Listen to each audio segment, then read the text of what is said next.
ಧರ್ಮಸ್ಥಳದ ತಲೆಬುರುಡೆ ಪ್ರಕರಣಕ್ಕೆ ಸಂಬಂಧಿಸಿದಂತೆ ಎಸ್ಐಟಿ ತನಿಖೆಯ ಹಾದಿ ಬೇರೆ ತಿರುವನ್ನು ಪಡೆದುಕೊಂಡಿದೆ. ಈ ಮಧ್ಯೆ ತನಿಖೆಯಲ್ಲಿ ಮುಂದೆ ಕೈಗೊಳ್ಳಬೇಕಾದಂತ ವಿಚಾರಗಳ ಬಗ್ಗೆ ಎಸ್ಐಟಿ ಈಗ ನಿರ್ಧಾರವನ್ನು ತೆಗೆದುಕೊಳ್ಳುತ್ತಾ ಇದೆ. ತನಿಖಾ ಹಾದಿಯಲ್ಲಿ ಟೀಕೆಗಳು ಬರದಂತೆ ಹೆಜ್ಜೆ ಇಡ್ತಾ ಇದೆ. ಸದ್ಯದ ಮಟ್ಟಿಗೆ ಭೂಮಿಯಾಗೆತ್ತ ಬೇಡ ಅನ್ನುವಂಥ ಸೂಚನೆಯನ್ನ ಕೂಡ ಎಸ್ಐಟಿ ಮುಖ್ಯಸ್ಥರು ಕೊಟ್ಟಿದ್ದಾರೆ. ಅನಾಮಿಕ ತೋರಿಸಿದ ಸ್ಥಳದಲ್ಲಿ ಶೋಧ ಕಾರ್ಯ ಸದ್ಯ ಮಾಡೋದು ಬೇಡ ಅನ್ನೋ ಸೂಚನೆಯನ್ನ ಕೊಡಲಾಗಿದೆ. ಮೊನ್ನೆ ಪರಮೇಶ್ವರ್ ಸದನಕ್ಕೂ ಕೂಡ ಇದೇ ಮಾಹಿತಿಯನ್ನು ಕೊಟ್ಟಿದ್ರು. ಎಸ್ಐಟಿಯ ಮುಂದಿನ ಹೆಜ್ಜೆಗಳ ಬಗ್ಗೆ ಗಂಭೀರವಾದಂಥ ಚರ್ಚೆ ಇವತ್ತಾಗಿದೆ.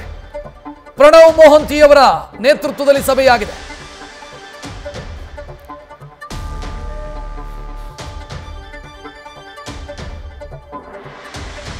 ಹೆಚ್ಚಿನ ಡೀಟೇಲ್ ನೀಡೋದಕ್ಕೆ ನಮ್ಮ ಪ್ರತಿನಿಧಿ ಪರೀಕ್ಷಿತ್ ನೇರ ಸಂಪರ್ಕದಲ್ಲಿ.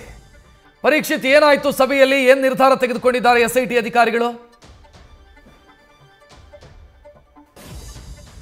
ಎಸ್ ರಕ್ಷತ್, ಸದ್ಯ ಮೊಹಂತಿಯವರು ಎಸ್ಐಟಿ ಮುಖ್ಯಸ್ಥರಿದ್ದಾರೆ. ಅವರು ಕೆಳಸ್ತರ ಅಧಿಕಾರಿಗಳು ಅಂದ್ರೆ ತನಿಖಾಧಿಕಾರಿ ಇರ್ಬೋದು, ಮತ್ತೆ ಡಿಐಜಿ ಅನುಚೇತ್ ಇರ್ಬೋದು, ಬೇರೆ ಎಸ್ಐಟಿ ಟೀಮ್ ಜೊತೆ ಬೆಳಿಗ್ಗೆ ಮಧ್ಯಾಹ್ನದಿಂದಲೇ ಒಂದು ರೀತಿಯ ಮೀಟಿಂಗ್ ಅನ್ನ ಮಾಡಿರುವಂತದ್ದು. ಯಾಕಂದ್ರೆ ಸದ್ಯ ಇವತ್ತು ದೂರದಾರರನ್ನ ಬರ್ಲಿಕ್ಕೆ ಬೇಡ ಅಂತ ಹೇಳಿರುವಂತದ್ದು. ಹಾಗಾಗಿ ಇವತ್ತು ತನಿಖಾಧಿಕಾರಿಗಳ ಜೊತೆ ಒಂದು ದೊಡ್ಡ ಮೀಟಿಂಗ್ ಅನ್ನ ಮಾಡಿದ್ದಾರೆ. ಯಾಕಂದ್ರೆ ಈಗಾಗಲೇ ಬಹಳಷ್ಟು ಚರ್ಚೆಗೆ ಕಾರಣ ಆಗಿದೆ. ಎಸ್ಐಟಿಗಳ ತನಿಖಾ ಹಾದಿ ಇರ್ಬೋದು ಮತ್ತು ಬಹಳಷ್ಟು ಈ ಪ್ರಕರಣ ಏನಿದೆ ಬಹಳಷ್ಟು ಚರ್ಚೆಗೆ ಕಾರಣವಾಗಿತ್ತು. ಬಿಜೆಪಿ ಏನು ವಿಪಕ್ಷದಲ್ಲಿದ್ದಾರೆ ಬಹಳಷ್ಟು ಟೀಕೆಯನ್ನ ಮಾಡ್ತಾರೆ. ಈ ಹಿನ್ನೆಲೆಯಲ್ಲಿ ಮುಂದಿನ ಹೆಜ್ಜೆ ಅಂದ್ರೆ ಮುಂದಿನ ತನಿಖೆ ಏನಿದೆ ಅದು ಯಾವುದೇ ಟೀಕೆಗೆ ಒಳಗಾಗಬಾರ್ದು, ಪಾರದರ್ಶಕವಾಗಿರಬೇಕು ಅನ್ನುವಂಥ ನಿಟ್ಟಿನಲ್ಲಿ ಇವತ್ತೊಂದು ರೀತಿಯ ಸಭೆಯನ್ನ ಮಾಡಿರುವಂತದ್ದು.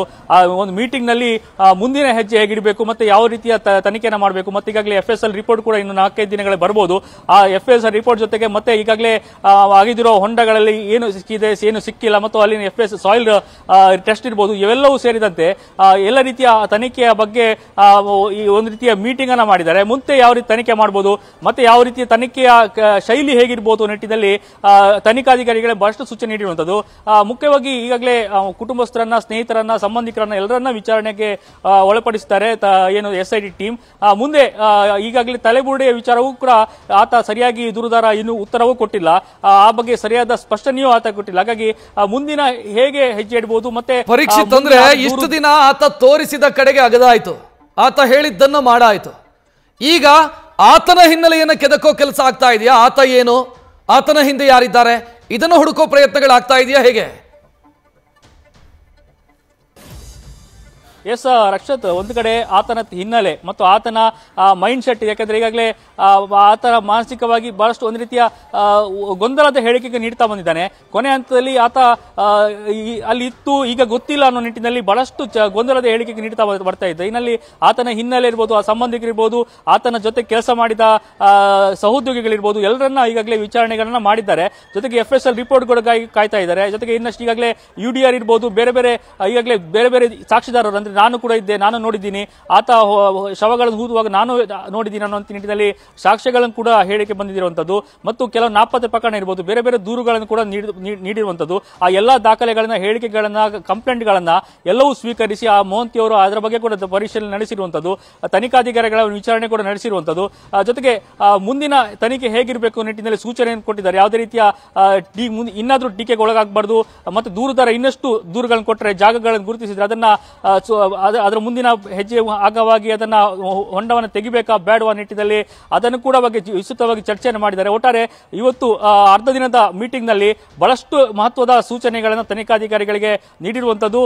ಇನ್ನು ಮುಂದೆ ಆದ್ರೂ ಮುಂದಿನ ಹೆಜ್ಜೆ ಯಾವುದೇ ಟೀಕೆಗೆ ಒಳಗಾಗಬಾರ್ದು. ನಮ್ಮ ಮುಂದಿನ ವರದಿ ಏನಿದೆ, ಸರ್ಕಾರಕ್ಕೆ ಮಧ್ಯಂತರ ವರದಿಯನ್ನು ಸಲ್ಲಿಸುತ್ತಾರೆ, ಅದರ ನಿಷ್ಪಕ್ಷವಾಗಿರಬೇಕು, ನ್ಯಾಯಾಲಯಕ್ಕೂ ಸಲ್ಲಿಸಬೇಕಾಗಿದೆ ಮಧ್ಯಂತರ ವರದಿಯನ್ನ. ಹಾಗಾಗಿ ಯಾವುದೇ ಲೂಪ್ ಹೋಲ್ಸ್ ಆಗದಾಗೆ, ಯಾವುದೇ ವೈಫಲ್ಯ ಆಗದಾಗೆ ಹೆಜ್ಜೆಯನ್ನು ಇಡಬೇಕು.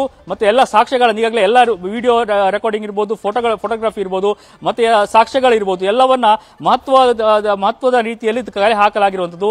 ಎಲ್ಲವೂ ಒಂದು ರೀತಿಯ ಫೈಲ್ಗಳ ರೀತಿಯಲ್ಲಿ ಸೆಟ್ಗಳನ್ನು ಮಾಡಲಾಗಿದೆ.